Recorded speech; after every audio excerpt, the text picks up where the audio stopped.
Hello, dear friends. We're talking to the Kabbalist, Dr. Michael Laitman. Hello. Good day. We're celebrating the Day of Jerusalem. For many, it is a political holiday. For others, it is a holiday of the Israeli people, unrelated to the world.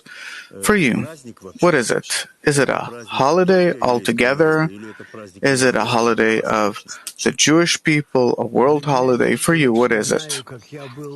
For me personally, I remember how, as a 6-year-old child, more or less, I was brought up by my grandparents.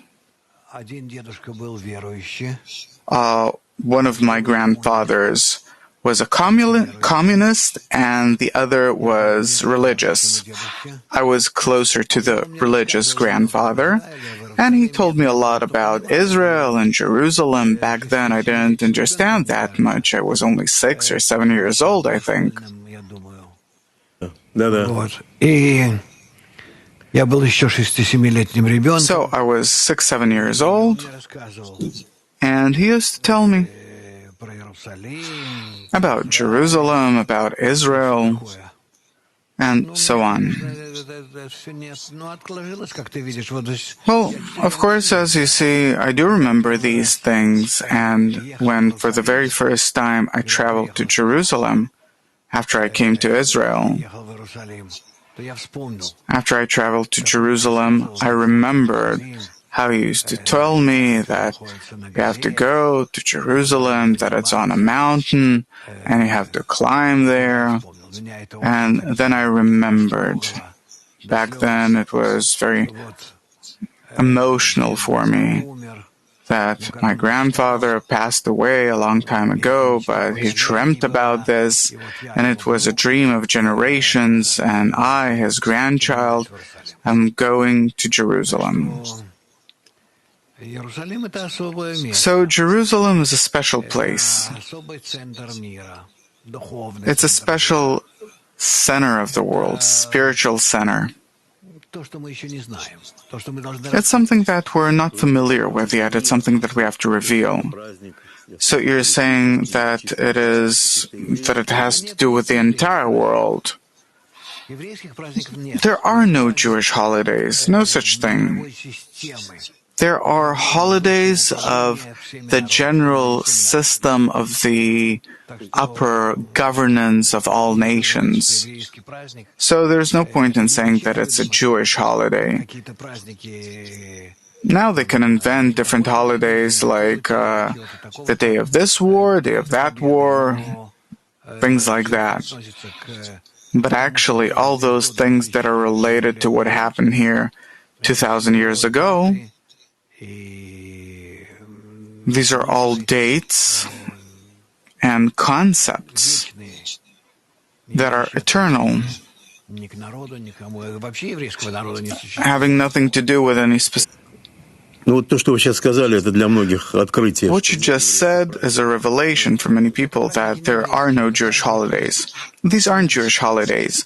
These are worldwide holidays that the entire world is celebrating, because Jews are not a people, are not a nation.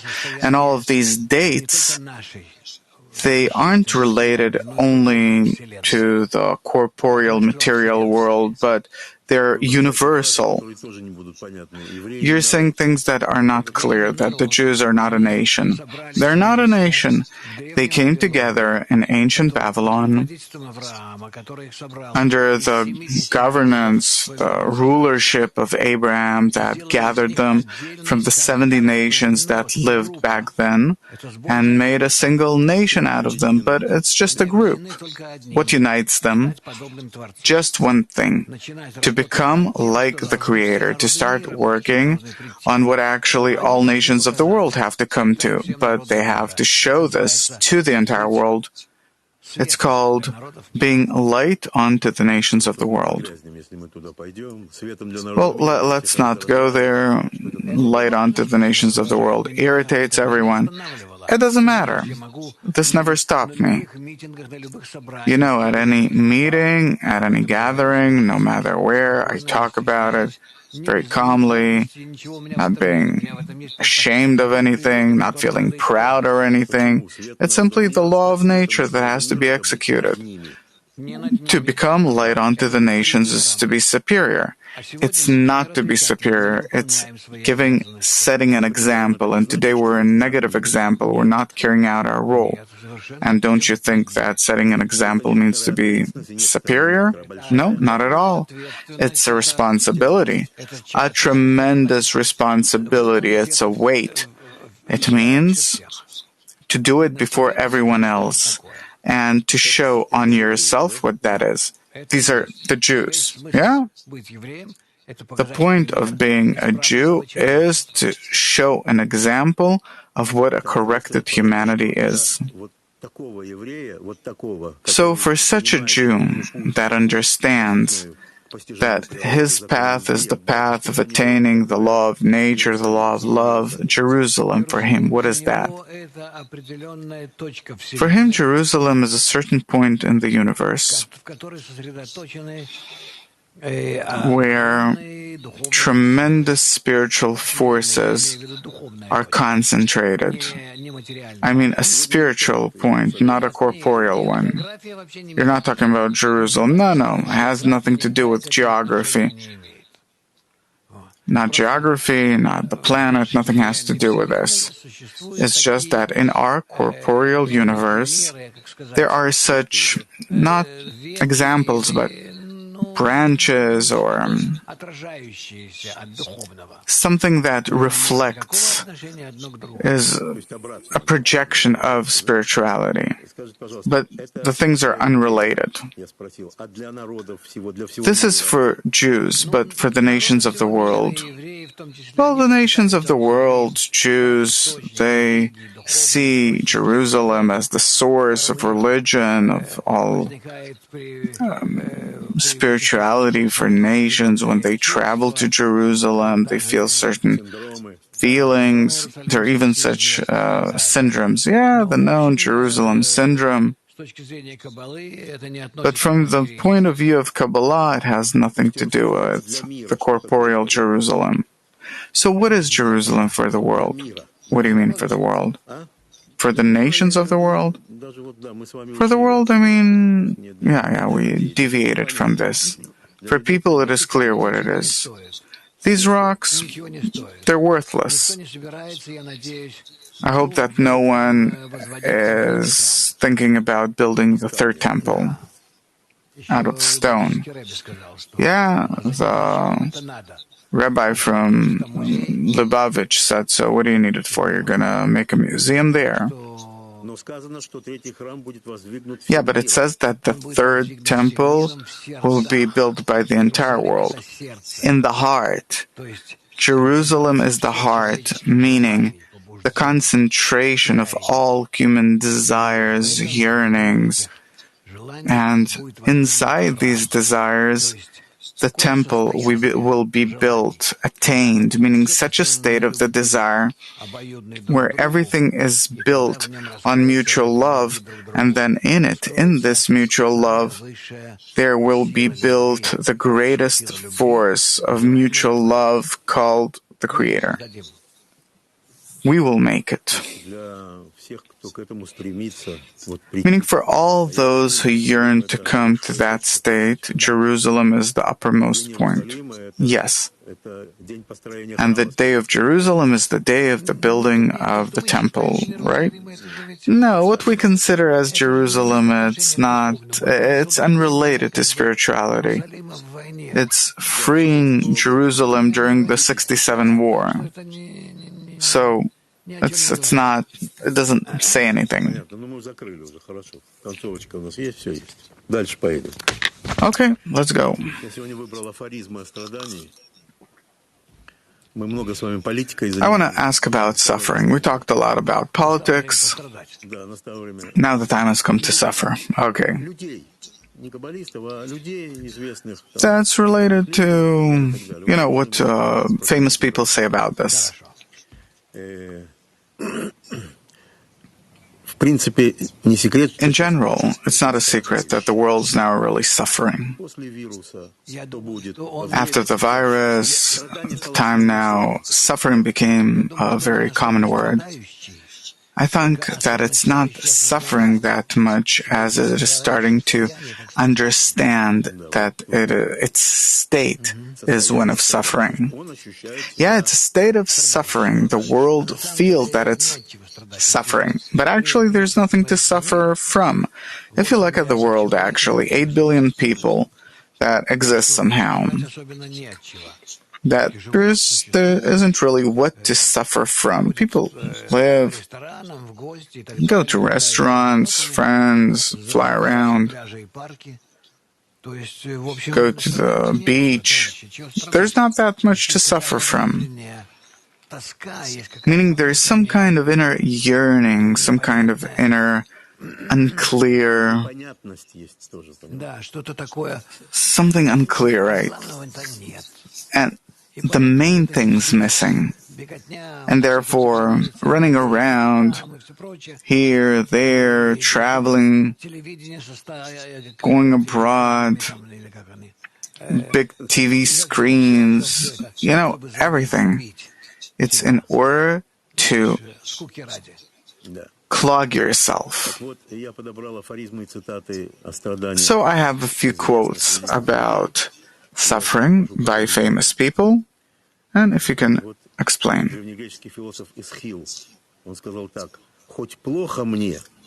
An ancient philosopher said, even though that I feel bad, this isn't a reason to cause others to suffer.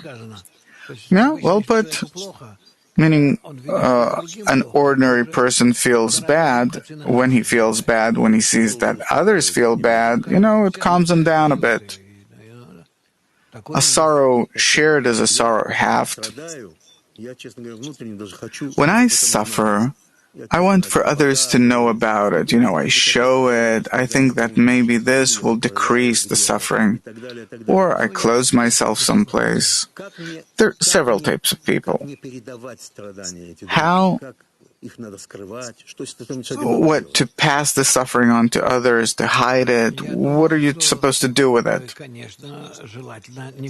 I think that preferably, it's preferable not to pass on to other people these negative feelings, but because it's... You have to try and make it so that you act out toward other people, that you feel good things, and then you'll come out of it quickly. This is an advice of how to come out of the suffering. Right? Why? Because when you will show others that you're in a good mood, you'll acquire it yourself. You'll get into it. You'll come out of your suffering and go into a good kind of mood in order to pass it on to others. This is actually very interesting. Can a suffering person do that actually? Actually, people do that sometimes. Parents with their children, relatives. There are many such cases. And a Kabbalist, when he suffers, he laughs at himself, actually. Actually laughs at himself, because there are no reasons for suffering at all, besides our small, petty egoism. So he laughs at his own ego. Yeah, if you laugh at it, then you'll be able to get out of it quickly. I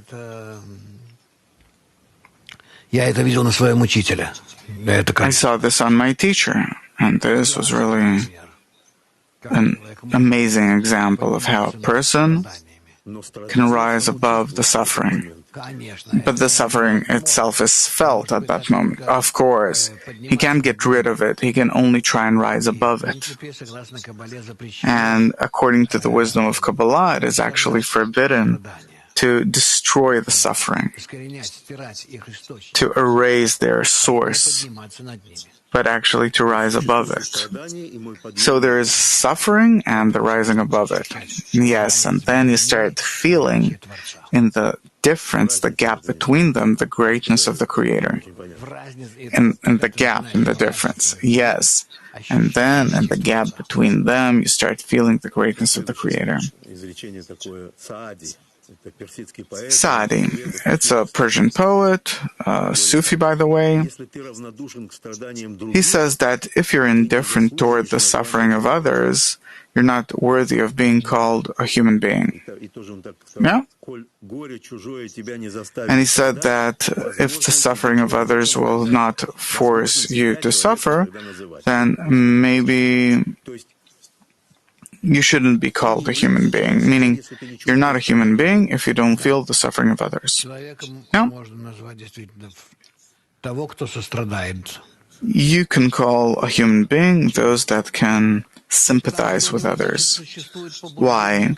Because then he has an awakening toward connection with others, and the correct connection with others, sympathizing with them, good relationships, and so on. In that, a person builds his matrix called Adam, a human being.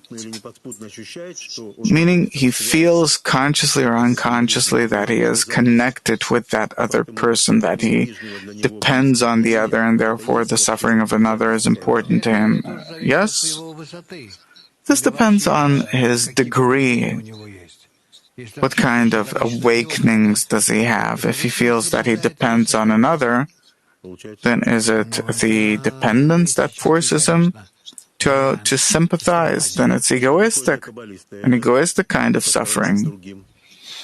For Kabbalists, what does it mean to sympathize with another? For Kabbalists, it means to elevate another from the state of suffering, not to leave them there, not even for a moment. Meaning by this, I elevate the other. Yeah. Once I see another suffering, I have to immediately, by all means, to show him, to try to elevate him. And what does that do? That by this I show him that I'm with him, and gradually I start elevating him from there. What does it do? In the world there is no suffering. There is no suffering in the world. And so there has to only be the effort, the attempt, or such an action where you go into the state of the other and start elevating him with you. So you are above the suffering person at that moment, yeah, on purpose. You make the same degree out of yourself like he's on and start elevating him. My question is, how do you elevate him? What do you tell him? What do you do for it? Well, it depends on what state is he in. What does he feel? What is he experiencing? But actually what I have to tell him is that I have to pass on to him the globality of the world, of humanity, the globality and eternity of our existence. That actually there's nothing bad in the world, in nature, no matter what happens with our body, with those that are close to us, no matter what kind of difficulties we can imagine, what problems. It is all a part of, it's all something that our body that is destined to die anyway, that what it is experiencing, but the soul is undergoing constant elevations, and we have to think about it. The entire question is how to pass that on to the suffering person. Can he hear it or not? Well, it's work. It happens gradually, but it has to be done, this work. Yes. Well, this is the kind of work that we do in the tens and small groups. And still everything's ahead. And when it says that a Kabbalist feels the suffering of the entire world, what does it actually mean? The suffering of the entire world is because they're still very far from starting to ascend in their in becoming like the Creator. That there is such a wondrous opportunity of everyone starting to ascend together, helping each other, so there will be no difficulty in being in constant ascent and revelation of the Creator, meaning in eternity and wholeness and perfection, and we don't use it. Shakespeare said, a miserable, dying, suffering bug suffers just as a giant, as a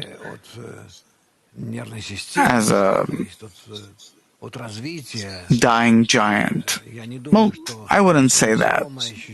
I wouldn't say that a bug feels its life and death in to the same extent as does a human being. And there's a tremendous difference even among people. More primitive, more developed, those that are more subtle, those that are more simple, there is a difference. It all depends on the inner evolvement of a person. So I disagree with Shakespeare. So it depends on a person's evolvement, meaning a small bug doesn't feel its life, another animals feel more and more and more, up to a human being that feels a sense of self. And okay, is it possible to sympathize with an animal, with some bug? Is it possible to reach such a state where a person will be able to sympathize?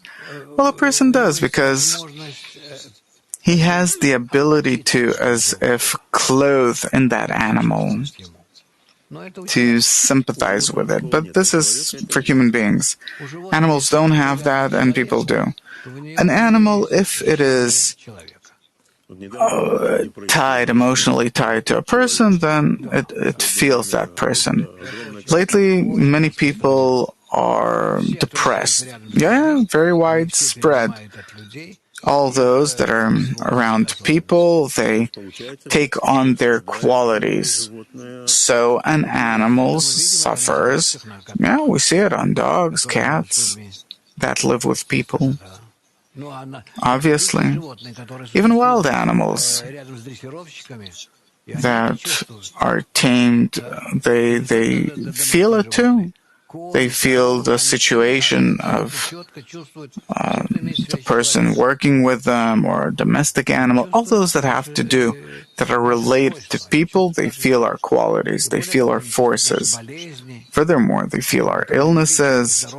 They can determine whether a person is healthy or ill according to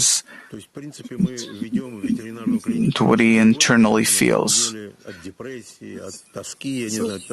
So, an animal that is depressed, it was infected by us. So we have to cure ourselves, and then animals will start being happy again. Of course. It's like a dog that comes to the grave of their owner and lays there and everything. This is their place.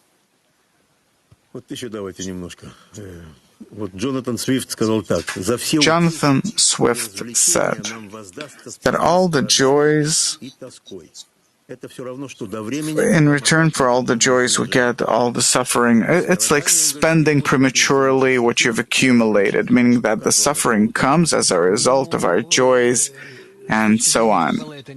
Well, from the point of view of Kabbalah, it's not really so. Because if a person's born against his own will, not choosing his family, not choosing anything, and gets an excellent upbringing, receiving all that he needs because this is how his family is, you can't demand anything of him. This is how he was made, according to a higher thought. He has no freedom. Of course not. So he's not accounted for that. But after a person already has a very clearly determined opportunity, not that he's just, but a clearly determined opportunity to start building himself, remaking himself, for that he's accounted. But also only to the measure to which this opportunity was actually given to him. So it's natural to agree that you had fun, you had a good time, and suffering comes as a punishment, and you're saying no. No, it's a religious worldview. It's unfounded, because what people know, why were they made the way that they were, and the circumstances that they had, and when does their freedom of choice appear? These are non-simple matters. So you actually even justify this a bit, that there is no freedom of choice. Of course, all people in our world, from rich to poor, from healthy to ill, you name it, the way they are is the way they are. You can't hold them accountable for anything. Then how do we judge people? This is exactly how you do it. With your courts, you invented them and you judge people, yeah? How can you judge people? For what? What I have from the Creator. That this is the way that He created me, and from my parents that were created by the Creator, for them to influence me the way that they did. So, in me there is this point of freedom that I can use out of where I can grow myself if I know what and how that is. So what do? Nothing? Nothing. This is why it said, all are deemed as beasts. In the world, there are no human beings. This needs clarification. You can't leave that just so in the air. I understand, but people immediately start commenting. Let them. Just like animals comment other animals. What does a person have that is not given to him by nature, and how can he then change himself? If I have to change myself, then I need some kind of... How can I do it? Therefore, in our world, it says so. In Hebrew, it says, Kulam kebemot nidmu, meaning all are deemed as beasts. What kind of freedom of choice does a person have? A person has no freedom of choice. Free choice. We talked about this a lot. We did, but now we're trying to explain this to people. A person has no free choice. Can you show me some free action that a person does, some free desire, some free thought that he'd get not from someone or something, but that it somehow appeared out of nowhere? No such thing. Therefore, a person is not free. It's good. Why not? Well, you're in contradiction with the world that people are, they think they have my own idea. Simeon, let people say whatever they want to. Let philosophers argue about this. There is nothing in a person that doesn't come from nature, from others, from someplace. A person has no freedom. The freedom in a person exists once he gets an additional force that is in contradiction with the corporeal force, and only in the gap between these two forces can a person become independent of these two forces and then have free choice. So a person, he is completely motivated by his ego until there's some kind of, miracle, turning point. It is a miracle. And he asks for a different force to appear in him that will, as if get him out of this, he starts feeling free, right? That's how it is according to the wisdom of Kabbalah. A person starts feeling that he's not free, then he starts feeling that he's not free. He attains his lack of freedom. Can you explain this to a simple person, do you think? Baal Sulam, he has this article. He wrote an article, very clear, but is it possible for an ordinary person who thinks that he is free? No, actually, it's necessary. You have to explain this. Yeah, because through the understanding of that, he will understand that there is nothing and no one achieving nothing in his life, and therefore there is no reward or punishment for it. Maybe somehow he will feel more pleasant. I don't think so. But there's no punishment there. Well, there's something else. There is something about it. But on the other hand, there's nothing altogether. So am I alive or not? No, I don't exist. I do not exist. Therefore, this world of ours that we exist in, emotionally, with our senses, from the point of view of Kabbalah, does not exist. Therefore, it's called the imaginary world. In Hebrew, Ha'olam Amedumeh, because there's only one force in it that operates everything. Yeah, therefore we don't even exist in it. But it's good. Есть же такие, прошло как сон. Да. Ну и хорошо. You know, it's like a dream. We were dreamers. Yeah, it says that life is only a moment between the past and the future, and it is actually called life. There's this song. But it doesn't exist either. No. Give a person something who's lost. Lost. Die. I'm lost. I mean, you're not a human being. You're not free. You're an animal. This world is imaginary and so on. I heard this. You heard it. Now, read everything that I wrote about this. Read everything I wrote about it. It's not mine. Meaning, at first I resisted. I write terrible comments. I condemn you. Yeah, there are many such. Lately, people are flooding us with this. What do you want from me? I brought them the coronavirus. No, not because of that, but actually because by this you force a person to work. What can I do? This the thing. Otherwise, it's to simply tell a person about, the damn billionaires, that they're to blame or something. There a person can agree. But suddenly you're telling a person that he has to work. From this state of absence of freedom, you have to come to a state of freedom. People are fighting the desire to chip people. A person says, what? How come I'm free? Free how? You're not free in anything. You can measure me any way you want. Okay, we're not going there. We talked about this, but still, to explain to a person that he's not free. Yes, to explain from the point of view of nature, we're not free. If we were created by nature, what is there about us that was not created? What is your freedom in then? Meaning, I'm created by nature, and nature's leading me from beginning to end, absolutely in everything. And my thoughts, and furthermore, with the illusion of freedom. This is exactly it, that it gives me the illusion of freedom. On purpose, for you to feel that you're a human being. Yeah, that I create, I make, analyze, rule. I'm a judge, by the way, I judge people.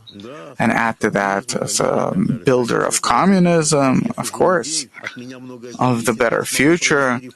A lot depends on me. I can give, and everyone looks at that person. By the way, they follow him, people follow him, they say that he's powerful, we should follow him. Well, it's all empty. Why explain this all for? Well, you said that we should explain it, or to explain that there's no freedom, this possible. Bala Sulam writes about this, and it's all explained. To explain how to achieve freedom, it's by drawing upon yourself a second force. Now, you need the second force, which is its opposite, and it's not free either. But in between these two forces exists the state of freedom, the so-called middle half of Tiferet.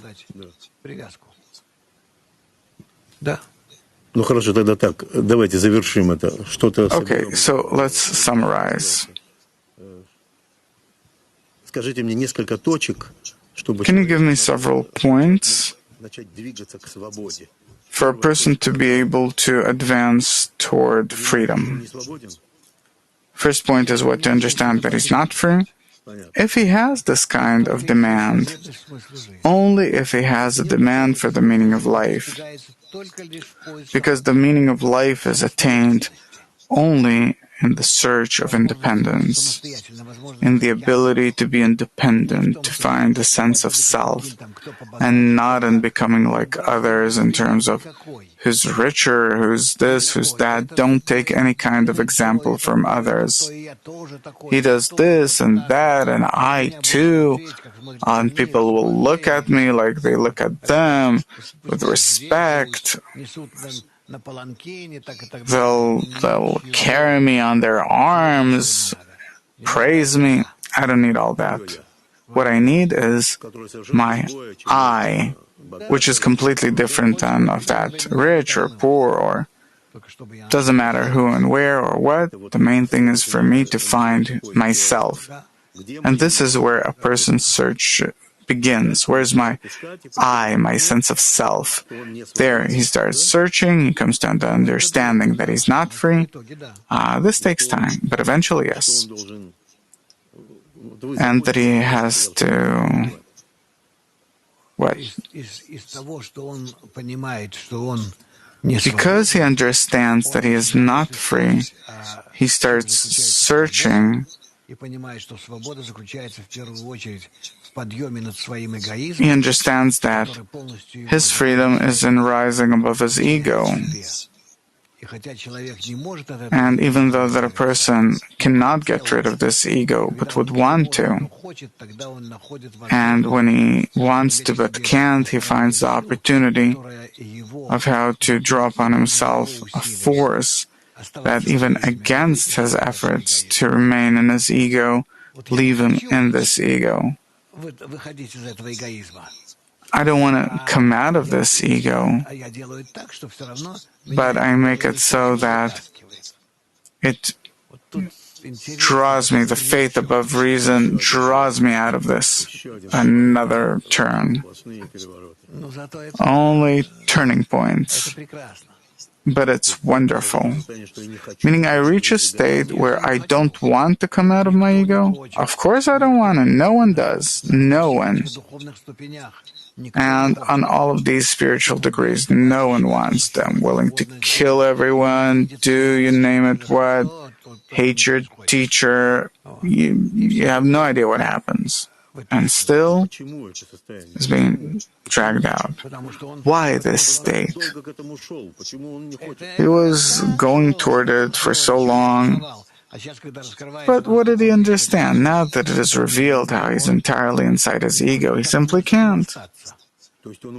How can he part with it? I think that it's all torments of coming out of Egypt. It's called crossing the Red Sea. And how does that happen? I don't want to, but still it happens. It happens because you are making such unwise actions, and they draw you out. And then I don't want to, but already too late. Поправьте вот здесь немножко. Поехали дальше. Ну, давайте еще одну цитату все-таки разберем. А потом, если успеем, я все-таки хотел спросить одну вещь. Вот пишет Рабиндранат Тагор. Rabindranath Tagore writes, the main thing that teaches a person about life, it's not that there is suffering in the world, but that it depends on him whether he will invert the suffering into joy. No? Well, this is how this is according to Hindu philosophies. Suffering turns into joy, it's true, but not in that key. It's only through the upper force that allows me to use the ego for bestowal in order to rise above it. Yeah. And for them, it's within the framework of this world. Yeah, I have to make it by my efforts and everything will be fine. Okay, I wanted to ask about one more thing. We have 3 minutes left.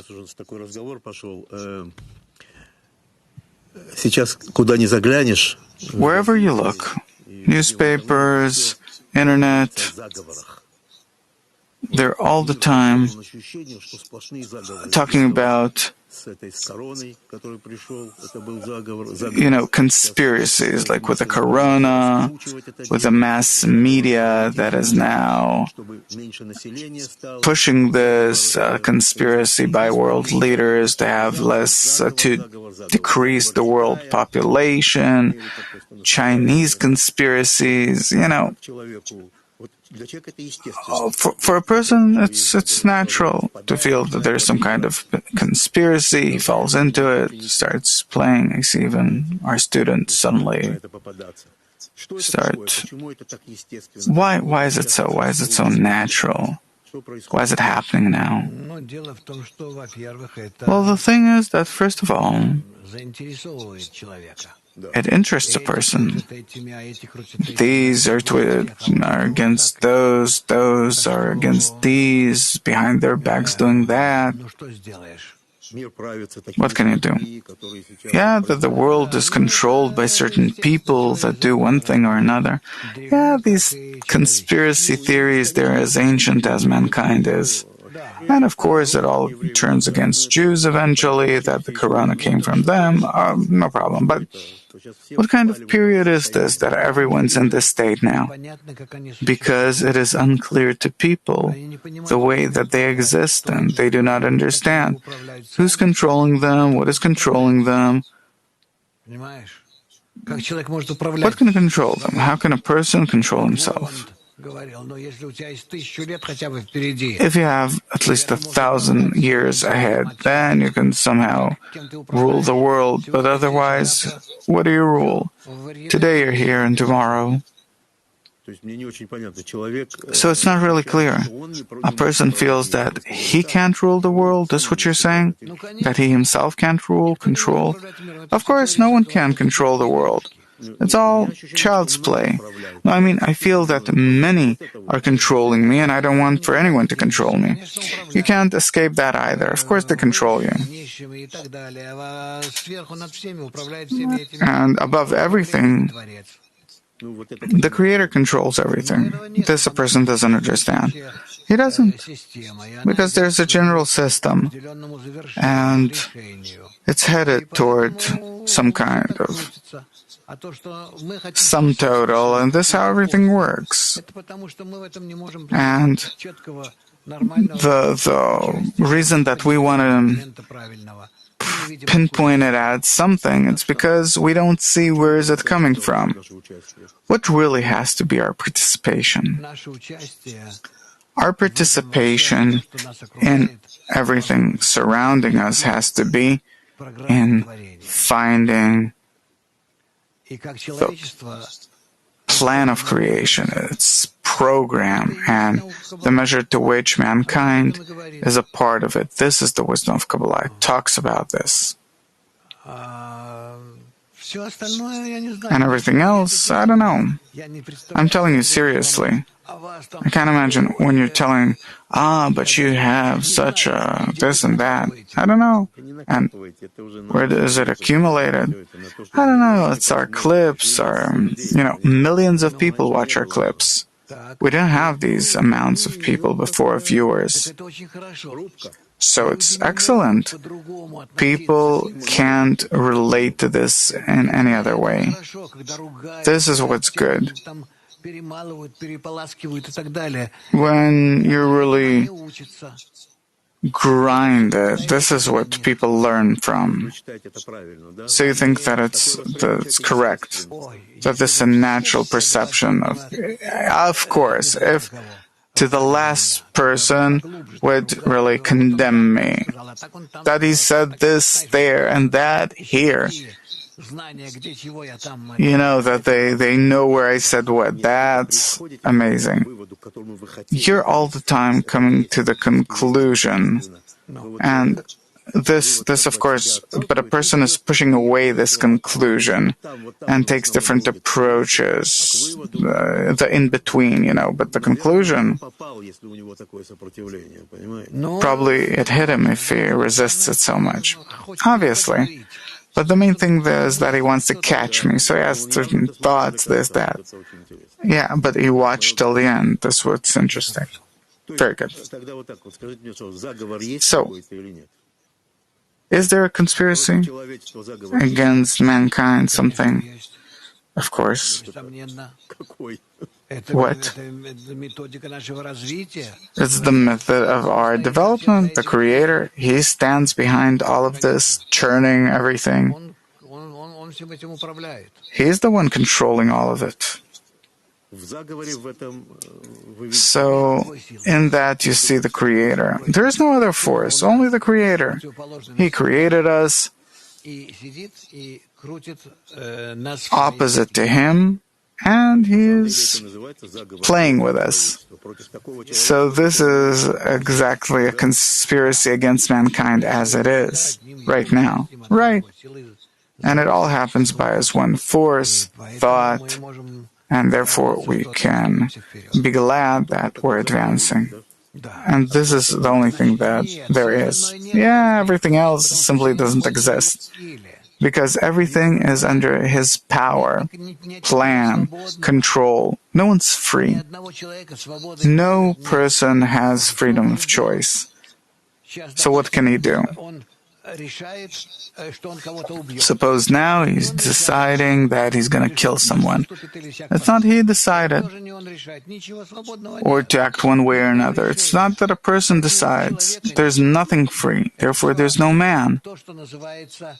It's all what we call machshevet habriya in Hebrew, the thought of creation. The thought of creation. This is what is implemented in all of us. What does the Creator want as a result? For us to understand how we have no freedom of will, how controlled we really are, and how free can we be, to the measure that we are like the Creator. To be like the Creator means what?